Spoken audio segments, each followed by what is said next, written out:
Hello, everybody. Welcome to the Lunchtime Detroit Lions Talk, brought to you by the Detroit Lions on the Prowl. Today, we're going to talk Brayden Coombs, the big firing, the big news from yesterday. We're going to give our take on that.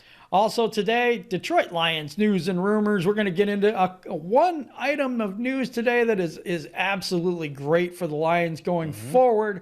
We have the question of the day, the dessert with Curt, all that and more coming your way. But first, let me bring in the man of Steele himself, Curt Steele. What up, though? Welcome to the show, people. You know who we are. We are Detroit Lions on the Prowl, your home for Detroit Lions news.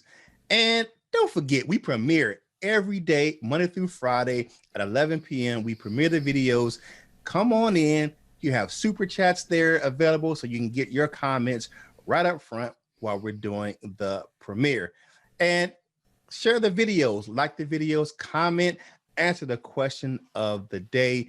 And you might just get it read on air by myself and Jim. So subscribe to the channel, join the family, and let's get this thing started right now.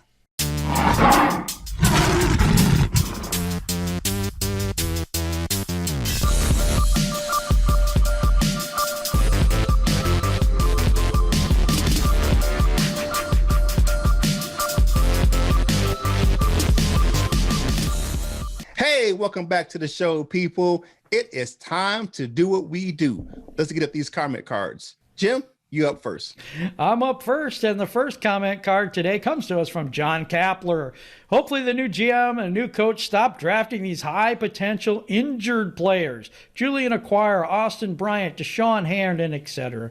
Because unless next year all three of those guys are helping us tear it up together, I don't know what those. It's just bad. Yeah, that's true. It is. Picking all three of them guys need to be starters and playing together, causing havoc on the field for them being drafted to be legitimate. The Lions do this a lot. They do. They do with the high risk, high reward type thing, where if healthy, and I'm very against the if healthy thing. Yeah, it happens a lot in the Lions. All right, moving on. Coyote 5.0. Ooh, nice name. Mike V is going to have the time of his life now. Laugh out loud. I know a lot of people hate him, but that's because he's not afraid to tell the truth and speak his mind. I personally love him. He has a big following. I think you're right, but you know, he is going to have a field day with the Lions back on the network. One thing for this show and his show, the truth is neither negative or positive. It just is. It's the truth. Okay, Mortal Films. The organization is checkmark. I don't know what that means. Thank Quinn, Tricia, and Sheila for what is about to come. Had a chance to take Tua or Herbert and drafted a corner. Love this comedy show of a franchise. I will continue to enjoy the show. I would never have taken Tua, and Herbert is hindsight in my opinion. Nope, wouldn't take him at all. When it took Tua, neither one of them right now are better than Matthew Stafford. Nope, couldn't do it. Not even close. All right, next up, PC Payload. What up, PC? If the Lions organization actually tried to get Mike fired for having a difference of opinion, that's just rotten. Don't care if you don't like him or not. I did watch his bit about the Lions going back to 97.1. A lot of what Mike said was just the hard truth. We want to good things said about you. Want to get good things said about you win some games. Pretty straightforward. That is very true. He's a shock jock. You know, I don't maybe agree with the way he says some of the things, but he does speak the truth. He does speak the truth. What we're going to go into now is the main course. The Lions fire Brayden Coombs yesterday. I'm going to let Curt have his thoughts first, and then I'm going to come in with mine. Okay. Now, if you know me, you know I spent 26 long, luxurious years in the Army. All right, so some things you just don't do, right? One thing you don't do is jump chain of command. That's a recipe for disaster right there. And from what the reports are saying, that Brayden Coombs just took it upon himself to call a fake punt, and it did not fix into the game plan. And from what was said, that was a big turning point in the game, where the game kind of got out of hand for the Lions. They really couldn't mount a comeback. I don't I don't think that was the case anyway, but I think it was where he didn't clear that call with Darrell Bevell. That's definitely a no-no. Do I think that it's warrants a firing? I'm not sure with that because you know he's your best coordinator, but I understand the train of thought where it's like I can't have this guy working for me if he's going to be jumping the chain of command and just doing what he wants to do on his own. I can't say that I fault Darrell Bevell, but I understand his thinking. But sometimes you have a person that really works for you and that person's really good and they make a mistake. Sometimes you just can't get rid of them. You kind of mentor them, put them to the side. Hey man, you just can't do it. But from what I understand is that this has been brewing for weeks. Chris Burke from the Athletics says this has been an issue since Darrell Bevell has taken over as the interim head coach, that they have been bumping heads about certain things in the organization and the culture that Darrell Bevell was trying to build as an interim head coach. And it may be an issue where just that Brayden Coombs is a Patricia guy. Interesting take. I mean, he may still have his loyalty to Matt Patricia, and he just maybe just be like blowing Bevell off, where he's just like, you're just the interim coach. I'm gonna do what I got to do over here as a special teams coordinator. I'm doing a good job. We're top 10 overall in the league in special teams, and my guys are doing good, and we're doing good things. So I'm gonna take this autonomy to do what I think is best for the team in this circumstance. And it didn't work. And sometimes you got to be held accountable. And I think that's what Rod Wood and Darrell Bevell did by letting Brayden Coombs go. Do I agree with it 100%? It could have been handled differently. It could have been a suspension. It could have been a fine. But they chose to let him go. I get the chain of command thing. I do. And if you're going to build a culture where Rod Wood was saying we need communications, Chris Spielman was saying, I want to make this very clear. Chris Spielman ain't even in the building yet, so he had nothing to do with this firing. This was all Rod Wood and 100% on Darrell Bevell more than Rod Wood. Rod Wood had to sign off on it, but he wants a culture where there is a clear chain of command, where you do have communication, and there was a breakdown. I think this could have been handled much differently. I'm more of the person that, why does this have to get out into the media when you're searching for a GM? What does this look like to a GM that an interim coach, and I stress, interim coach, can make this kind of decision? I don't like it. I think the special teams were the only thing really working well this year. The offense at times looked bad. The defenses looked awful. If you're going to fire somebody, Corey Unlin's number one on my list. Except for Matt Prater. Terrible defense. Matt Prater is the only sore spot this year in the special teams, and it has much more to do with his personal performance than it has to do with Brayden Coombs. It may have to do, like you brought up before, Curt. It may have to do a little bit with Fox being the holder. And I know Fox is an excellent punter. We're going to get to some stuff on him later. But I'm telling you, I don't like this move. I don't like it being out in public. I don't like you smearing a guy in public when you're about ready to try to hire a GM. I think this could have been handled internally. I think it should have been, okay, we have 2 games left. Don't ever do that again. You know what? We're going to let the next GM decide what is going on for you, and that's it. So I listen to Jeremy Reisman a lot. Jeremy's a good friend and a good friend of the show, and he has access to all these people. And he said one thing that really intrigued me yesterday. He said it doesn't pass the smell test for me, that Brayden Coombs was this cancer, and they're kind of making him out to be, that type of person. Well, every time Brayden Coombs has been out there, he's basically said, given credit to Matt Patricia, given credit to Fox instead of him. I haven't seen the arrogance that they're talking about. The players certainly haven't seen it. You know? Definitely. Jason Kabinda, he says, thankful for the opportunities that Brayden Coombs gave me this season. Guy won't be on the market for long. Whoever gets him will get not one hell of a coach. That's right.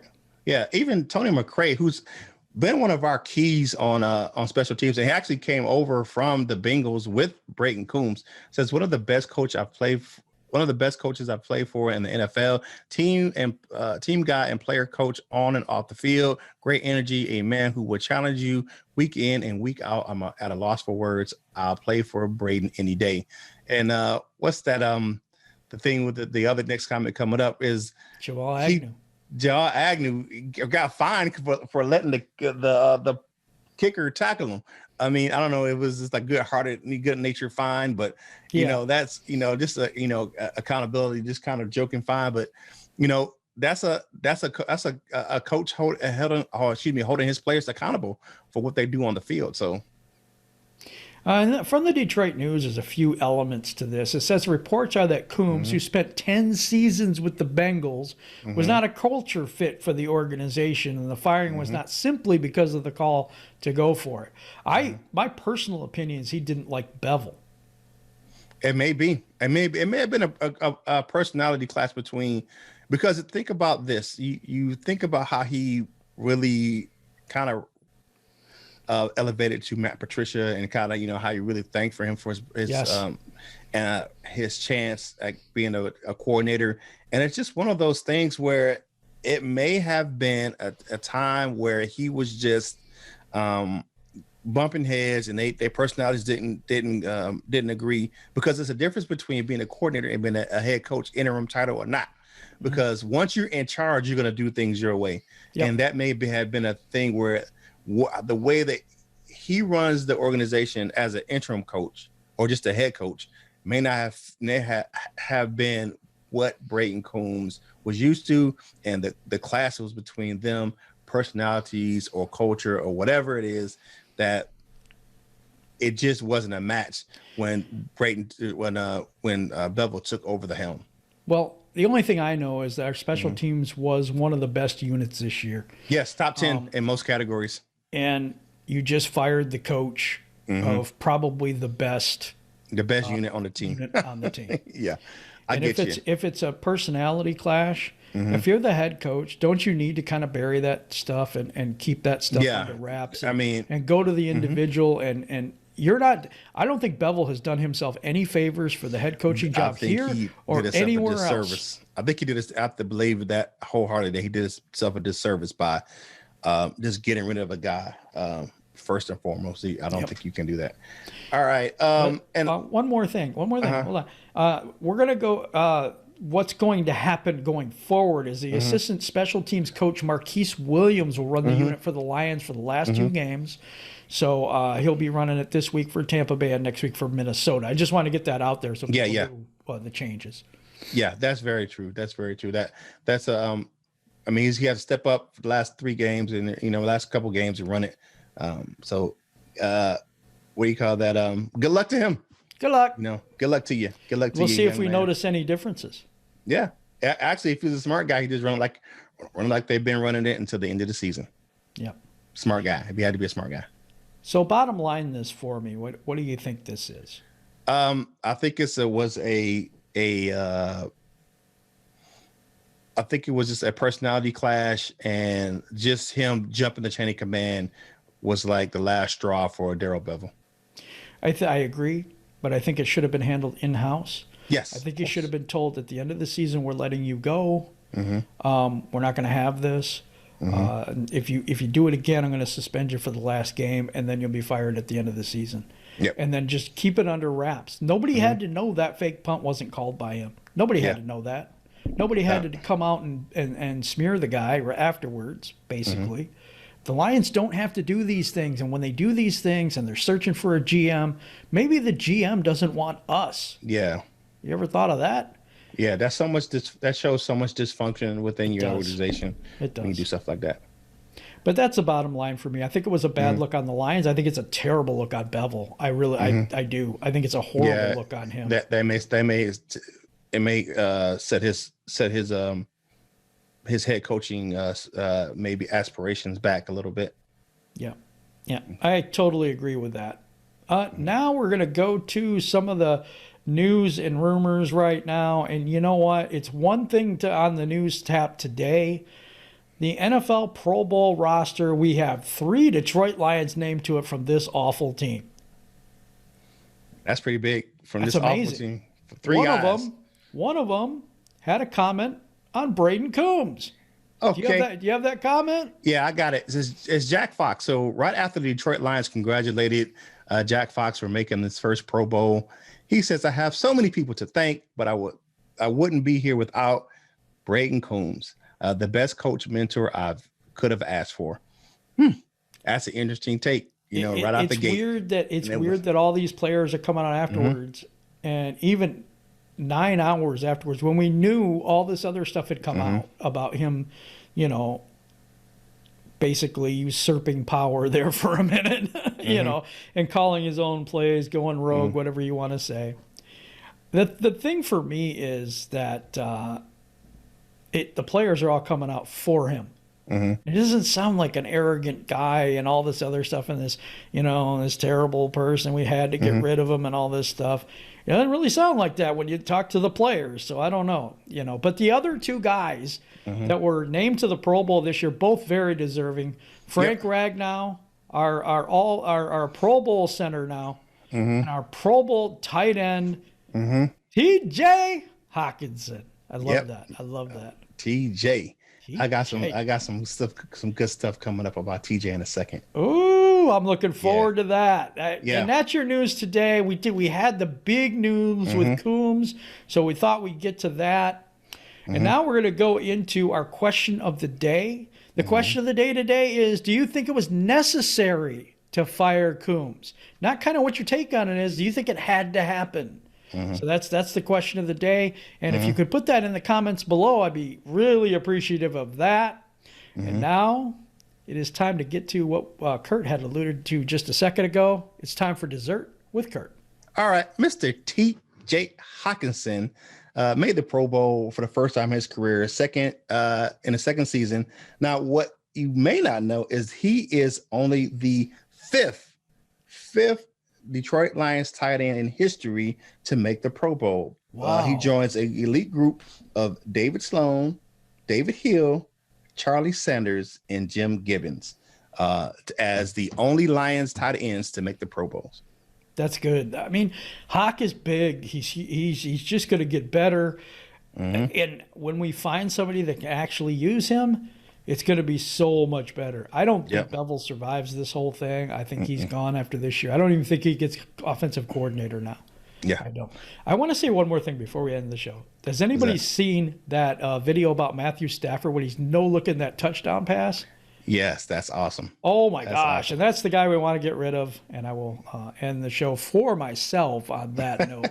Thank you, everybody, for rocking with us and everything today. We appreciate the super chats. We appreciate you showing up to the premieres. And my wife, Valerie, does a very good job in the premieres when I cannot be there.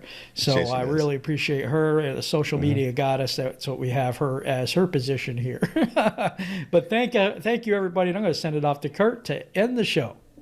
Okay, you know who we are. We are Detroit Lions on the Prowl, your home for Detroit Lions news and rumors. And you can catch us every day, 11 o'clock, right here on our YouTube channel. Subscribe to the channel, join the family, like the videos, share the videos, comment on the videos, and join the super chats.